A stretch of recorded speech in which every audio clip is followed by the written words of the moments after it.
குருவே துணை. நம் வாடிக்கையாளர்களுக்கும் ஜோதிட ஆர்வலர்களுக்கும் வணக்கம். இன்றைக்கி நம்ம எதை பற்றி பார்க்க போகிறோம் அப்படின்னா, மகர லக்னத்துக்கு பார்க்க போகிறோம். மகர லக்னத்துக்குலாம் செவ்வாய் திசை எப்படி இருக்கும் அப்படிங்கிறத பற்றி தான் பார்க்க போகிறோம். மகர லக்னத்துக்குலாம் செவ்வாய் 4-11 கூடியவராக வராரு. அதாவது லாபாதிபதியாகவும் வராரு, 4ஆம் அதிபதினா கேந்திராதிபதியாகவும் வராரு.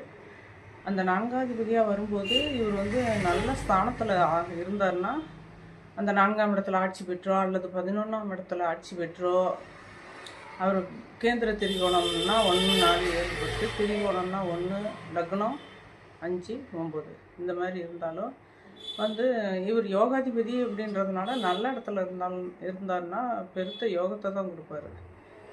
என்னென்ன யோகத்தை கொடுப்பாரு அப்படின்னா, 4ஆம் இடத்துக்கு என்னென்ன கொடுக்கும்? அழியாத செல்வங்கள், அழியாத சொத்துக்கள், வீடு வாசல், காரு பங்களா, இந்த மாதிரி எல்லா சுகபோகங்களும் 4ஆம் இடமே தான் கொடுக்கும். அத்தனை சுகபோகங்களையும் கொடுத்துருவார். அதே 11ஆம் இடத்துக்கும் அதிபதியாக வர்றதுனால நம்ம என்ன தொழில் செஞ்சாலும் அந்த தொழிலில் லாபங்கள் அதிகமாக கிடைக்கும். லாபத்தை கொடுக்கக்கூடிய அமைப்பில் கொடுத்துருவார் செவ்வாய் பகவான். ஆனால் செவ்வாய் பகவான் 4ஆம் இடத்துலையோ 7, 8லேயோ இருந்தால், 2ஆம் இடத்துல இருந்தாலும் செவ்வாய் தோஷம்னு சொல்லுவாங்க. அது மகர லக்னத்துக்கு பொருந்தாது. ஏன்னா 7ஆம் இடம் அப்படிங்கிறது செவ்வாய்க்கு நீச்ச வீடாக வந்துடுது. 4ஆம் இடங்கிறது ஆட்சி வீடாக வந்துடுது.